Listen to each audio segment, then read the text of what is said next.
तो दोस्तों मैं अभी एक फिल्म देख के आया, धुरंधर।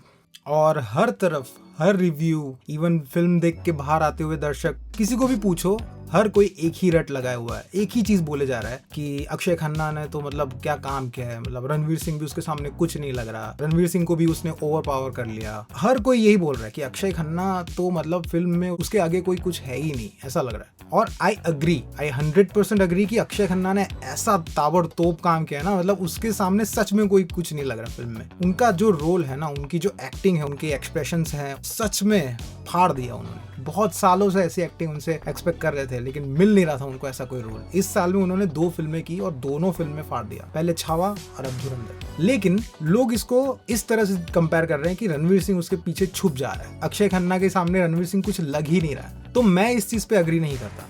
क्यों? क्योंकि देखिए, सबसे पहले तो आपको ये समझना होगा कि दोनों एक्टिंग कर रहे हैं और दोनों अपने कैरेक्टर्स निभा रहे हैं। अब रणवीर सिंह जो है ना, वो एक स्पाई है, तो ऑब्वियसली स्पाई हर चीज आगे आके या फिर ऐसे हाईलाइट हो उस तरीके से नहीं कर सकता। उसका काम ही है पीछे छुपे रहना, लोगों की नजरों में ना आना। वो वही कर रहा है, वो उसी चीज की एक्टिंग कर रहा है। देखिए, ऐसे शायद आपको समझ में ना आए, लेकिन हम एक एग्जाम्पल से समझते हैं। आप पर्सनल लाइफ में देख लीजिए, आप इंटरव्यूज देख लीजिए, आप अक्षय खन्ना के कोई भी इंटरव्यू उठा के देख लीजिए। वो आदमी एक ऐसे इंटरव्यू में बैठा होता है, एकदम शांति से बैठा होता है, ज्यादा बात भी नहीं करता, ज्यादा हिलता भी नहीं है। वो जितना क्वेश्चन पूछा जाए, जो पूछा जाए, उसका एग्जैक्ट कुछ ही वर्ड्स में आंसर देते हैं। वो उनकी रियल पर्सनालिटी है, मतलब शांत और बिंदास आदमी। लेकिन जब वो एक्टिंग करते हैं, जो धुरंधर में उन्होंने एक्टिंग की, तो वो ऐसा लगता है कि वो स्क्रीन पे राज कर रहे हैं, उनके आगे सच में बाकी सब फीके पड़ जाते हैं। लेकिन इसके ऑपोजिट अगर आप रणवीर सिंह को देखें, अगर आप उनके कोई भी इंटरव्यू उठा के देख लीजिए, कहीं पे भी वो बंदा, कहीं पे भी उसको बस बोलने का मौका मिले, उसको जो क्वेश्चन पूछा गया होगा ना, उससे 4 बातें एक्स्ट्रा बोल देगा। वो उनकी पर्सनालिटी है।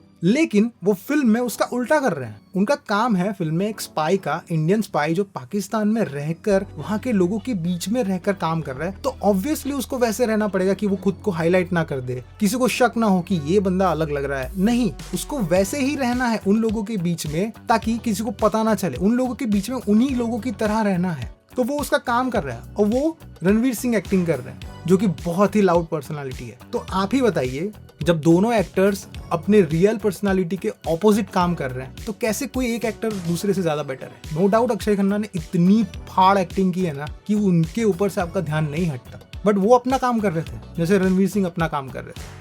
समझ रहे हैं आप?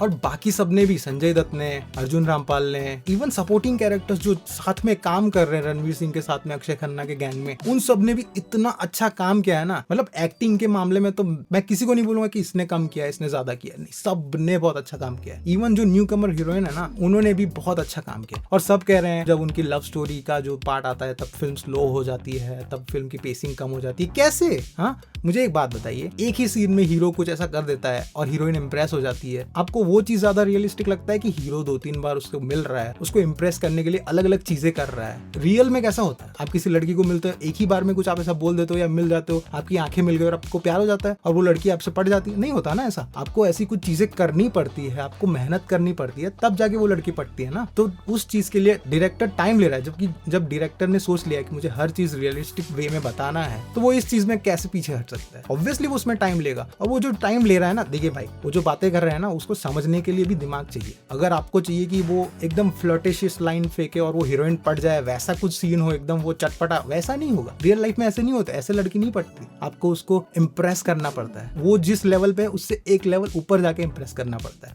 तब जाके लड़की पटती है। तो उसके लिए भी आदित्य धर ने टाइम लिया है, तो वो भी मुझे बहुत अच्छा लगा। अब जब डायरेक्टर काम करा तो बेवकूफ तो नहीं है ना कि उसने देखा कि नहीं यार, इस चीज को ज्यादा टाइम दे देते हैं, भले ही फिल्म स्लो हो जाए। उसको पता है वो क्या कर रहा है। तो मैं तो कह रहा हूँ, हर चीज फिल्म का बहुत स्ट्रॉन्ग पॉइंट है। और एक सीन ऐसा है ना फिल्म में, जब पूरी रेड स्क्रीन हो जाती है और उस टाइम पे जो दिखाया जा रहा है, जो आप सुनते हो ना, आपके रोंगटे खड़े हो जाते हैं और आपको है ना अंदर से आपका खून खौलता है कि आई विश कि मैं कुछ कर सकता है इस चीज के लिए। जो चीज उसके बाद रणवीर सिंह फील करता है ना, वो सब हम सब फील करते हैं। वही सारी चीजें हमें लगती है कि काश मैं वहां पे होता तो मैं कुछ कर देता।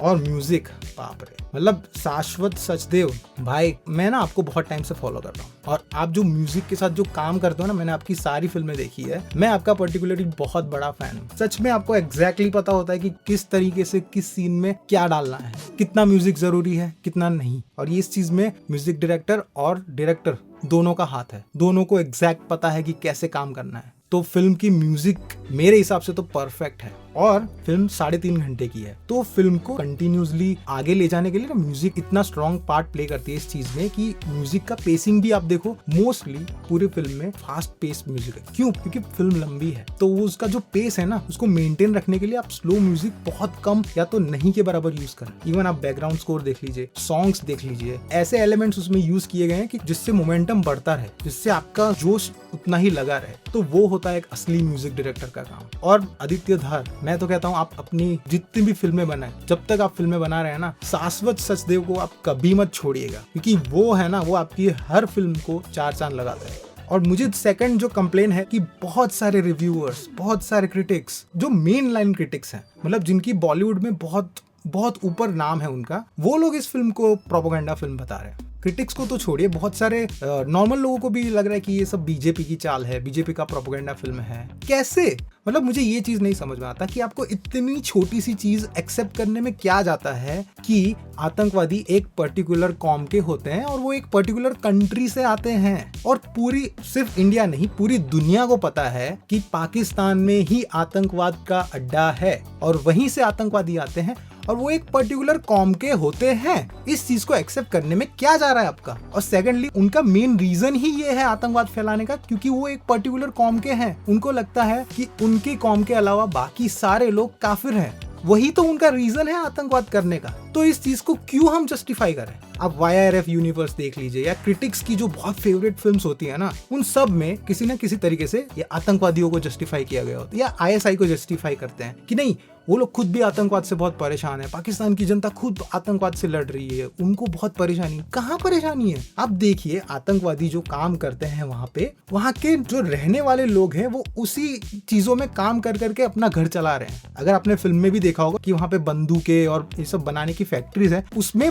रेगुलर पाकिस्तानी लोग काम करते हैं और उससे वो लोग पैसा कमाते हैं। तो आप मुझे बताइए कि वहां के लोग उससे पीड़ित कैसे हैं? तो ये चीज एक्सेप्ट करने के लिए, वहां का तो छोड़ो, यहाँ पे इंडिया में रहते हुए बहुत सारे लोग इस चीज को एक्सेप्ट क्यों नहीं कर सकते? उनको क्यों लगता है कि एक फॉल्स प्रोपेगेंडा है और जो भी दिखाया जा रहा है वो गलत है? ऐसा कुछ नहीं होता। मैं ये नहीं कह रहा कि हर मुसलमान आतंकवादी होता है, लेकिन हर आतंकवादी मुसलमान होता है, ये तो आप भी मानेंगे। और फिल्म में R माधवन, जो कि ऑब्वियसली हमारे एक बहुत लेजेंड पर्सन का रोल निभा रहे हैं, उन्होंने एक डायलॉग बोला है। उनकी एक लाइन है कि हम हिंदुस्तानियों का ना सबसे बड़ा दुश्मन हम खुद ही हैं, पाकिस्तान तो दूसरे नंबर पे आता है। वो शायद इन्हीं सब लोगों की बात कर रहे थे जो यहाँ पे रह के, यहाँ का खा के यहीं पे थूकते हैं। वो एक्सेप्ट ही नहीं करना चाहते। अगर आप उनको कुछ फेक चीज दिखा दो कि पाकिस्तान परेशान है आतंकवाद से, तो उन सब चीजों पे तो वो लोग इतना खुश हो जाते हैं, इतने खुशी फूल बांटने की, देखो इसको कहते हैं सिनेमा, उसको मिलेगा नेशनल अवार्ड, ये होगा वो होगा। लेकिन अगर आप दिखा दो पाकिस्तान तो गलत है, वहां से आतंकवादी आते हैं, तो इनको पीड़ा होने लगती है कि पाकिस्तान को गलत कैसे दिखा दिया। YRF स्पाई यूनिवर्स देख लीजिए, उसमें तो ISI,